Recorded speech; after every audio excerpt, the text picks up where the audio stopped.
baby, listen to me speaking. No matter what, just let it go.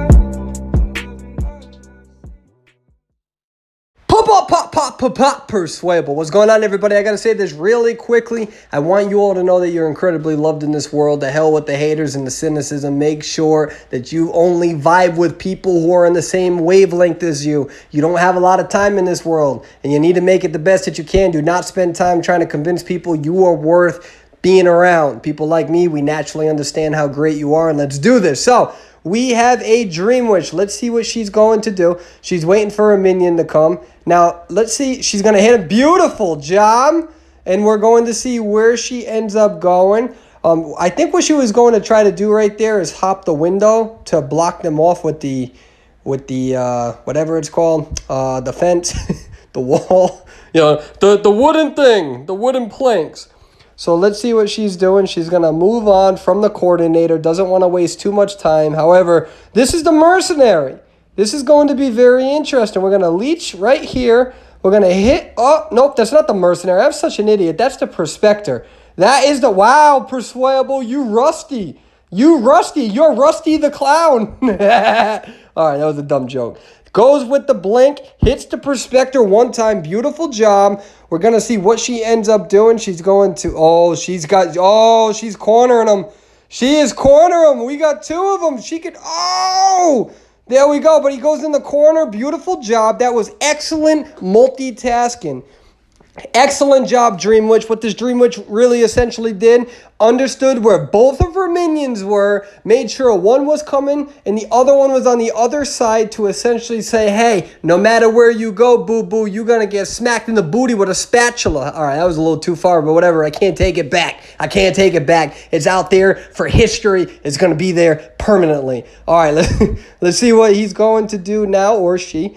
And yeah, by the way, a lot of people will always be like, oh my God, the player is a male and you said female. Whatever character you use, that's the pronoun that I'm using. Because when I'm watching this, I forget that there's an actual player. I forget, hey, this is a Dream Witch player behind the comment. To me, this is Dream Witch. This is Boo Boo with her little minions. We talking about Dream Witch. So let's see what's going to happen. We have Coordinator trying to go in for the rescue. Gets a nice hit far away from the rocket chair. Let's see how they're going to prevent this. Tries to... Oh, beautiful! Beautiful! Prevent... Oh, and that's where Coordinator, that's a huge discussion. We see more Chinese players using Dream Witch in top competitive gameplay, and because other hunters sometimes will use Trump card, the question is how useless is Coordinator now? I'm not talking about the player in this match. I'm talking about the actual character, right? I wouldn't talk about another Identity 5 player through my YouTube like that, all right? So with that being said, a lot of people, they're not using Coordinator as much. The devs have recognized this, and that's why they're going to buff Coordinator. They're going to buff Coordinator. So when somebody is on a rocket chair, their decoding speed is not going to be as reduced. It'll go from 60% to 30%. Devs have recognized this. And this is where it gets really difficult, because if you're a Coordinator and you're going against a Dream Witch, well, guess what, boo-boo? There's a lot of minions. You shoot one, there's another one ready for you. It's very difficult. So Dream Witch is doing a good job, has already eliminated the Prospector, which Perswayable the dummy thought that was a mercenary. We have Coordinator down there with increased perseverance. There is nothing wrong with her camping on this because it'll at least secure the tie. Chances are usually one person comes in for the rescue, but neither one are really coming. It seems like what they're going to do is they're going to try to finish at least all these cipher machines so one person can get away. Now, I don't suspect that is actually the communication in line here. This isn't top competitive gameplay in the sense of competition. It might be rank-wise. I don't really know what the people's ranks are, but this would be a decent strategy if somebody's in the basement and you want to prevent the four-man elimination. So this is what they're essentially doing. Let's try to finish these ciphers up so at least one of us can get away instead of somebody going down there and dying to a Dream Witch who is rescuing. And then there's only one person. You leave him on the ground and that person can't escape either because she doesn't cheer them because there's plenty of time to kill them.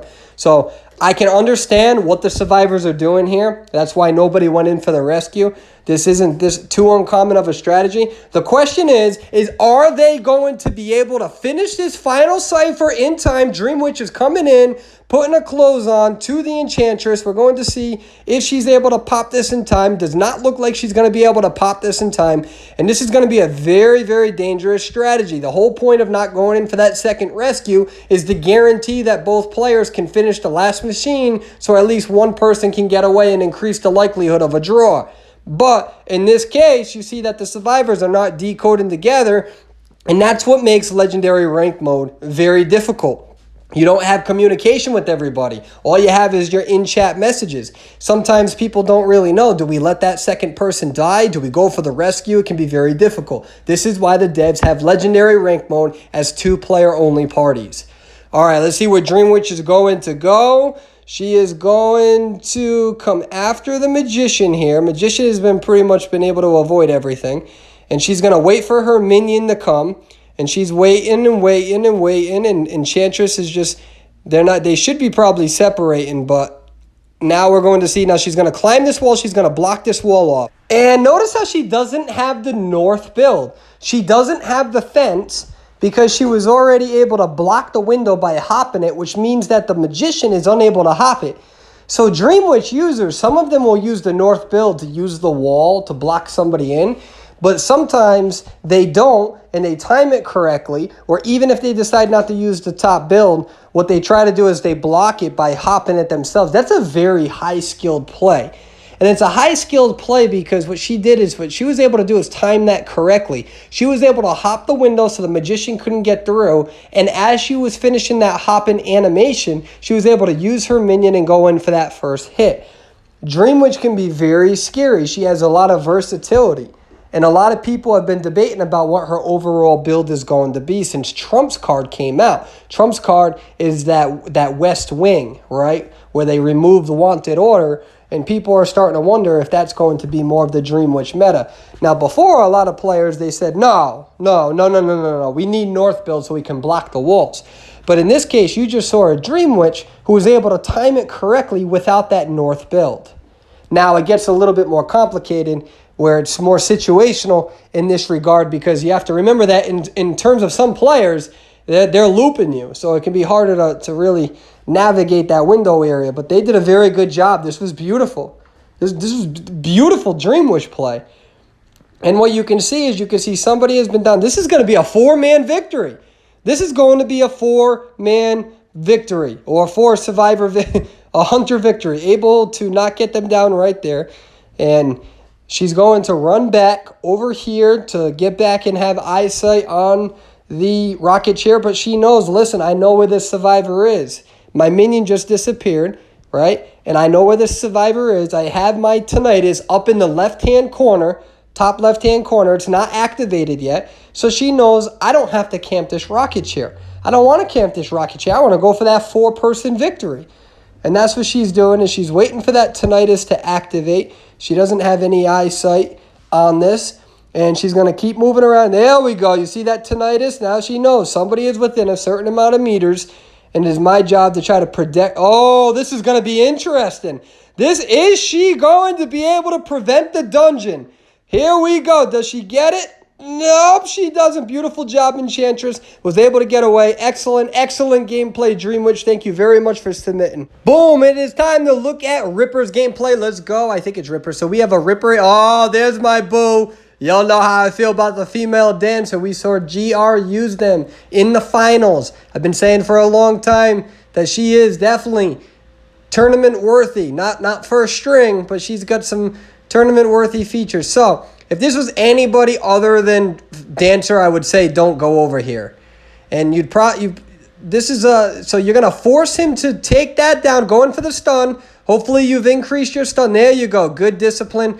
But you got to figure out what you're doing here. You should have used that time to separate you and them, but you're going to make it work. You're going to make it work. Let's see how you do. Going for the stun again. Boom. Now go towards the shack. Go towards the shack. Keep running. There we go. Guys, I've honestly have never seen this footage, right? That's what I do. I do this live. You throw that to put some distance. Do you have a left to right build? If you have a left to right build, you're going to be fine over here. Oh, let's see what the Ripper is going to do. Ripper is still sticking around. He's wasting time, though. He's trying to pull off a fancy, yep, beautiful move. You knew it was going to come. And now what you can do, you can easily hop over this, get your little boost, and run. Beautiful job. You knew what he was going to try to do there. And let's see how you work over here. Good job using this. This is why Dancer is such a great kiter. Go back. Yep, you have enough time. Enough time. Good. Now run towards the center. Yup, beautiful. This is great gameplay. And this is why Dancer can be very, very scary. And I really like how you're using these music boxes. I like how you're trying to separate yourself from the Ripper. That was some beautiful kiting right there. Very good job, Dancer. I don't have any criticism for you. That was very beautiful work.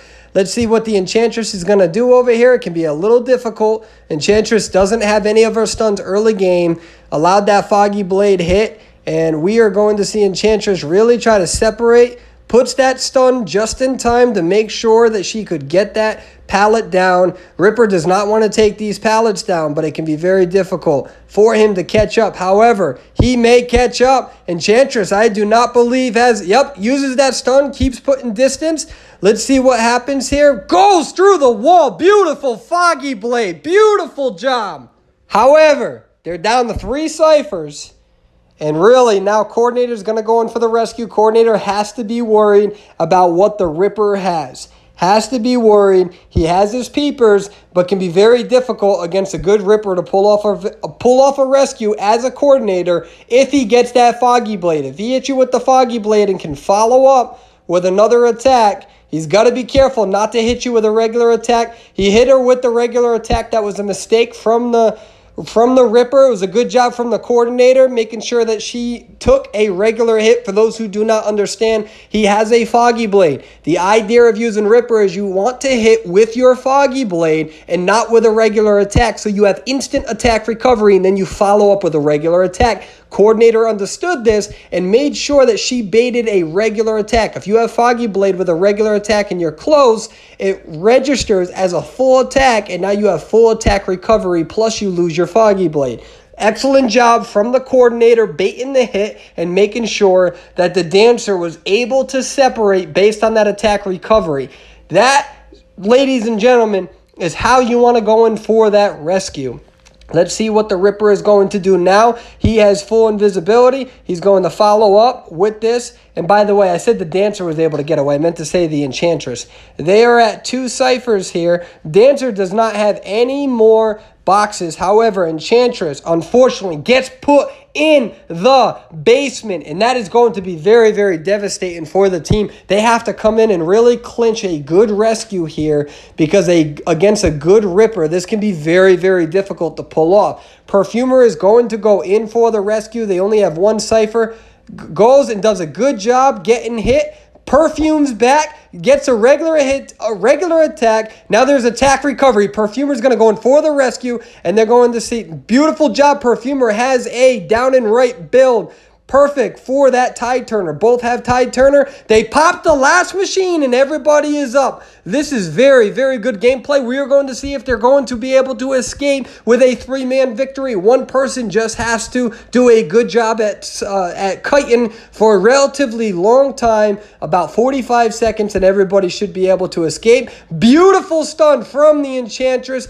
Go, go, go, go, go, go, go. So she's not really panning that camera around. I do not see. Yep, you have to make sure you're looking behind you, Enchantress. You're just running straight. It's going to be hard for you to kite if you're not looking behind you. There we go. He has full invisibility, uses her stun. Ripper is going to try to come over here, uses the Foggy Blade prematurely, and this is going to be an easy victory for these survivors because they did a very good job at understanding the mechanics of how to use their survivors. Dancer, excellent job. Enchantress, excellent job. Perfumer, excellent job. Coordinator, excellent job. Good job, Ripper. You did the best that you could.